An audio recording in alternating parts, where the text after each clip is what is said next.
de l'université officielle du Mali, Madame la vice-doyenne chargée de la recherche, Monsieur le président des étudiants, Messieurs les membres du comité des étudiants, Messieurs les membres du Cercle économique pour le développement, permettez-moi avant toute chose de rendre grâce à Dieu pour avoir rendu possible ces moments d'échange. J'adresse également ma reconnaissance aux organisateurs de cette activité pour le casting qui a vu ma modeste personne être retenue en qualité de conférencier. À vous tous qui avez rehaussé de votre présence la cérémonie de ce jour, recevez mes chaleureuses salutations. Il m'a été demandé de partager avec vous une réflexion sur un sujet de haute pertinence économique, à savoir le désenclavement du Kasaï oriental, enjeux et perspectives. Sans vouloir verser dans les zèges, je me suis permis, pour des raisons de clarté, un exercice théorique consistant à définir le concept des enclavements, fondement de la présente réflexion. Pour bien expliquer cette notion de désenclavement, ici est de dire un mot sur l'enclavement sans l'existence duquel on n'aborderait pas un tel sujet. Larousse définit l'enclavement comme étant l'isolement d'un territoire donné, replié sur lui-même, donc définitivement interdit d'accès à des territoires voisins et au reste du monde. Le désenclavement,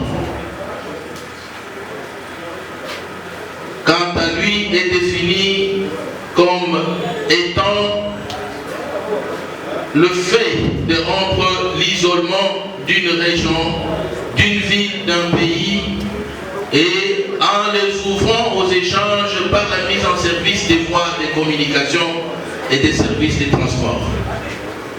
Avant de dérouler le contenu de l'analyse proprement dite, ici est de situer géographiquement la province du Kasaï oriental dans le pays, en Afrique et dans le monde.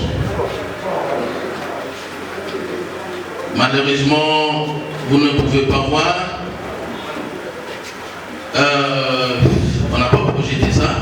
Elle est située au centre de la République démocratique du Congo, limitée au nord par le Sankourou, au sud-ouest par la province de Lomami et à l'est par le Kasaï central, à l'ouest par le Kasaï central, avec une superficie de 9545 km². Même diminué à la suite du démembrement intervenu en 2015, le Kasaï oriental regorge des potentialités énormes.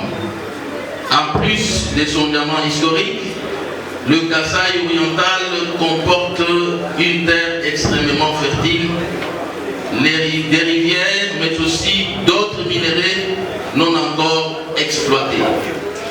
Sa population estimée à 5 475 398 habitants est aussi à compter parmi ses nombrables atouts économiques, sans oublier le capital humain. Ceci étant, il convient de parler à présent des effets de l'enclavement sur l'économie de la province. Cette situation conduit à la difficulté de circulation des marchandises, la difficulté de transporter les produits agricoles des centres de production vers les centres de consommation, la paupérisation de la population, l'insécurité alimentaire, la fuite des investissements, la difficulté de promouvoir le tourisme, le chômage, l'exode rural, faible mobilisation des recettes publiques, la pollution de l'environnement, etc. Au regard du tableau si haut décrit, le désenclavement de la province du Kasaï-Oriental reste un défi déterminant pour le redressement économique de notre province. Par quoi passe alors l'effectivité de cette couverture au reste du monde? C'est la thématique du jour. Plusieurs facteurs entrent en scène. Il s'agit de construire ou réhabiliter des infrastructures de transport juridiques et administratifs, facilitant les échanges économiques avec d'autres entités administratives. 3. Améliorer et garantir l'énergie électrique et l'eau potable, facteur attractif des gros investissements. 4. La sécurité juridique des investissements, etc. Disons en un mot sur chacun des facteurs si haut développés. Le réseau routier. Le réseau routier au Kasaï-Oriental est dans un état piteux. Ce réseau est constitué de 1318 km de routes d'intérêt national, 2202 km de routes d'intérêt provincial et de routes de desserte agricole. Ici, il est nécessaire de souligner la nature de ces routes qui impactent sur leur gestion. Les routes nationales relevant du gouvernement central et aussi la problématique de l'accès à l'électricité et à l'eau potable qui met du temps à être résolue pour une bonne partie de la population, surtout dans la ville de Mbuji-Mayi. Ici, c'est de souligner qu'il y a déjà des solutions qui ne demandent, parce que nous avons une centrale hydroélectrique à Tubidi d'une capacité de 12 MW, mais qui demande que le transport des Chibwe à Mbuji-Mayi et le coût est de 4 millions de dollars. Donc si on investit 4 millions de dollars, nous aurons alors 6 MW selon les contrats signés entre la SACIM et les gouvernements congolais. Et ce courant ne peut pas favoriser les investissements, c'est un courant pour l'utilité domestique et le PME. Il nous faut un courant d'une capacité supérieure qui peut favoriser les gros investissements. Avoir au moins 150 MW ici. Et les solutions sont là, je vais vous les donner. Réseau routier d'intérêt local de la province du Kasaï-Oriental, exercice 2020. Nous avons un réseau routier qui passe par de Lukalaba, donc la rivière Mbuji-Mayi, Mukongo, Lukalaba, la route nationale numéro 1, le marché de Kachila, Kassansa Chinano, Ntalanga, Lukalaba, Chibata, etc. Donc c'est un réseau routier qui revient de la compétence de la province. Il est long, comme je l'ai dit.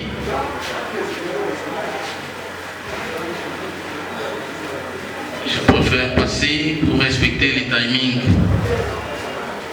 Mais confier. Donc il est long de 1537 km. Ce réseau.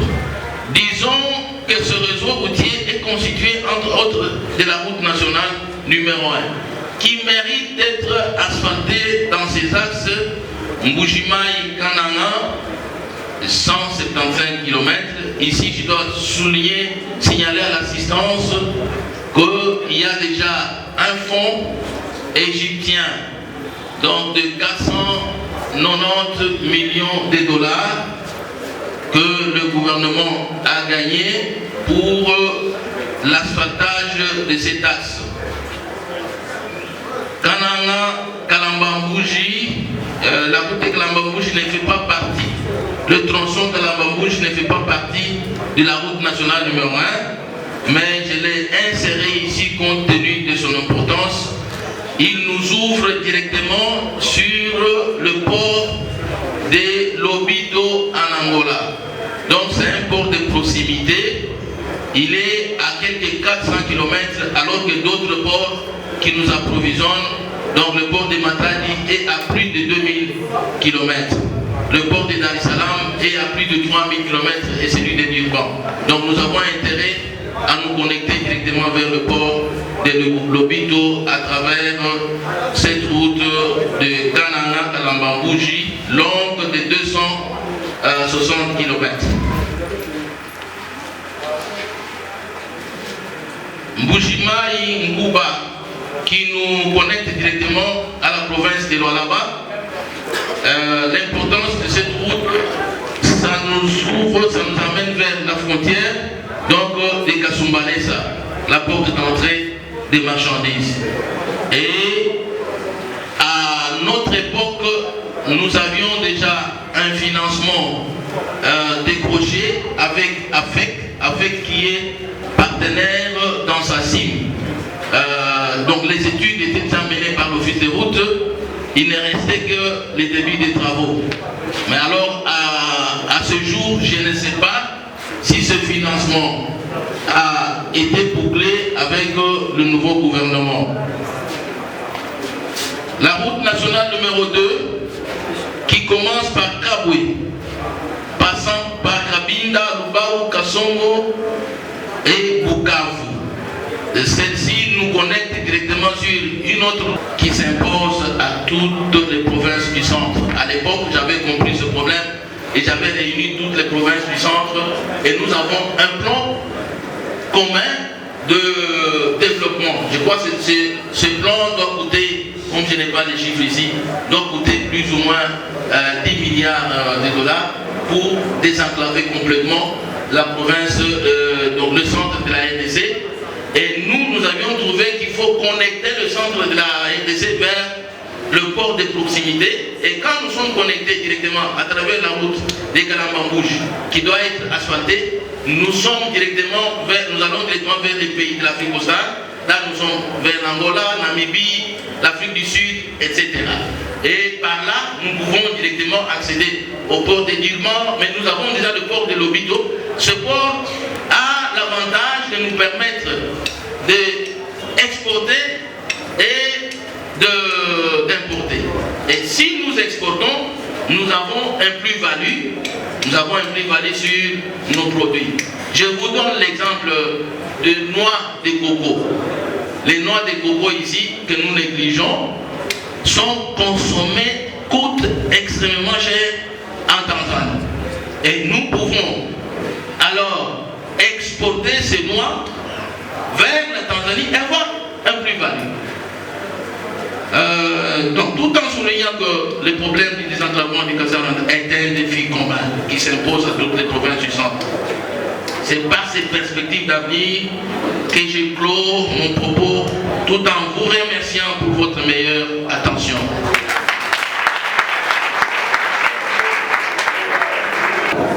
Du désenclavement. Qu'en est-il aussi du statut de la province? Parce que la Constitution prévoit la province comme étant une composante politique administrative. Tantôt, dans la province, on y trouve des entités territoriales décentralisées. Tantôt, on trouve encore des entités déconcentrées. La province qui se trouve dans un régionalisme politique. On récupère quelques éléments du fédéralisme, on récupère quelques éléments de la décentralisation. Est-ce que ce statut des provinces peut permettre permettre à la province de se développer parce que vous avez parlé de votre deuxième facteur qui est le mécanisme juridique. C'est le statut des provinces. Peut-il permettre à la province de se développer quand vous avez parlé de mécanisme juridique? C'est ça une question que j'ai. Merci bien maître. Conférencier des valeurs, parce que je suis vraiment d'accord avec vous sur beaucoup de points. En tout cas, je tiens à vous féliciter aussi pour ça. Et il y a là, je pose une question. Messieurs les conférenciers, pourriez-vous chiffrer le désenclavement de la province de Kasaï-Orientale si nous pouvons seulement nous limiter à l'aspect infrastructure routière à travers les différents axes que vous avez présentés? Pourriez-vous nous chiffrer le désenclavement de la province de Kasaï-Orientale? Merci. Merci de la parole accordée. Avant de poser la question, nous pensons d'abord à remercier le conférencier du jour, surtout sur le point de plan de développement. Il y a un panier de chiffres. Nous sommes tout à fait d'accord avec vous. Mais je peux vous dire, la première, je la ramasse dans l'histoire de la politique. En 1879. Elle a introduit auprès de la Cour internationale de justice un recours en réclamation des droits d'accès à la mer. Alors dans vos perspectives, je n'ai pas senti la voie des lois ou la voie judiciaire pour l'accès à ce désenclavement. Comment ou que pensez-vous de cette voie-là? La deuxième question,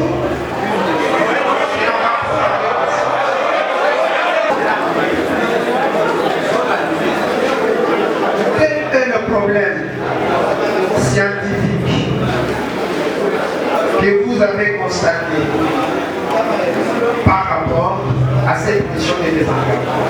Je vous remercie.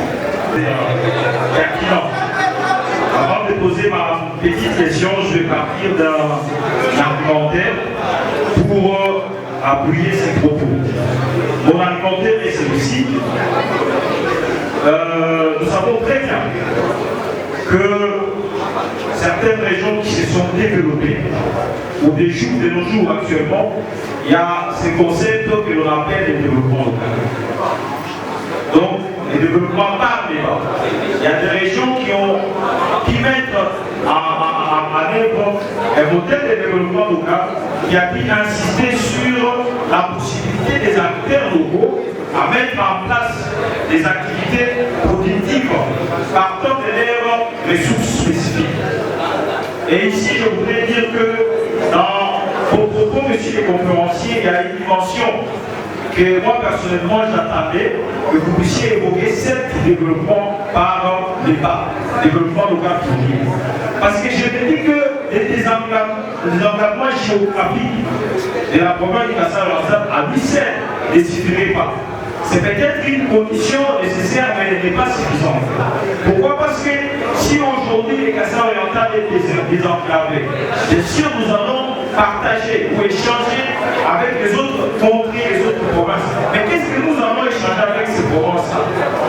Si nous, c'est là que je corrobore ou bien j'appuie votre proposition, votre perspective d'avenir en évoquant la mise en place ou bien la valorisation, la promotion de l'agriculture. C'est très important. Autrefois, les Kasaï-Orientales étaient greniers agricoles, et de nos jours, ce n'est plus le cas. Ce qu'il faut aujourd'hui faire de nos territoires des véritables activités socio-économiques. Parce que s'il faut qu'on se développe, il faut partir de là.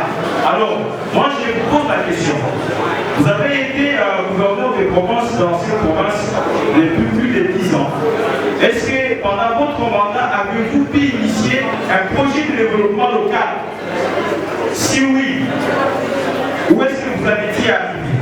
Sinon, qu'est-ce qui vous a manqué? Est-ce les ressources humaines qui vous ont manqué ou est-ce les ressources financières? Merci. Merci, monsieur le modérateur. Merci à tous les intervenants qui ont daigné me poser les questions si pertinentes. Et à vous tous qui nous avez félicités pour notre exposé, je vous dis merci. La première question, c'est l'assistant du secrétaire général administratif. Et on n'a pas donné le nom, j'ai noté comme ça. Il a demandé qu'en est-il du statut de la province. Est-ce que les statuts de la province peut-ils permettre à la province de se développer? J'aimerais lui dire ceci au terme de la constitution actuelle. La province a un statut d'une entité régionalisée, c'est-à-dire une forte décentralisation qui n'est pas à confondre avec le fédéralisme, mais plutôt une province fortement régionalisée, selon la Constitution. Et quant à moi, parce que dans la province, il y a des entités territoriales décentralisées qui sont les secteurs chefferies, etc. Mais la province étant une entité fortement décentralisée, dotée d'un gouvernement. Elle collabore avec le pouvoir central. C'est les relations de collaboration. La province ayant ses compétences qui ne sont pas confondables avec celles du pouvoir central, je ne vois pas pourquoi la province ayant ses atouts ne peut pas se développer. Mais la question qui reste difficile à résoudre jusqu'aujourd'hui reste celle de la décentralisation financière. Les finances sont fortement centralisées, alors que la Constitution distingue les finances des provinces et celles du pouvoir central. Normalement, au terme de la Constitution, on ne pouvait pas parler de la rétrocession qui dépend des humeurs du gouvernement central. On devait parler plutôt de la retenue à la source. Je sais que la retenue à la source, je parle du développement. Est-ce que les statuts actuels permettent à la province de se développer? Je vais vous dire que la province pouvait se développer si la décentralisation financière était effective. C'est-à-dire si on pouvait retenir à la source les recettes à caractère national et permettre à la province d'avoir les ressources permanentes. La province aujourd'hui n'a pas les ressources sûres. On n'est pas sûr d'avoir la rétrocession parce que Kinshasa, elle accuse plusieurs mois de retard de cette rétrocession qui est du reste minime, qui ne tient même pas compte de l'évaluation de la monnaie. Et donc, le statut aussi actuel ne permet pas, il y a d'un côté, un côté positif et un côté négatif.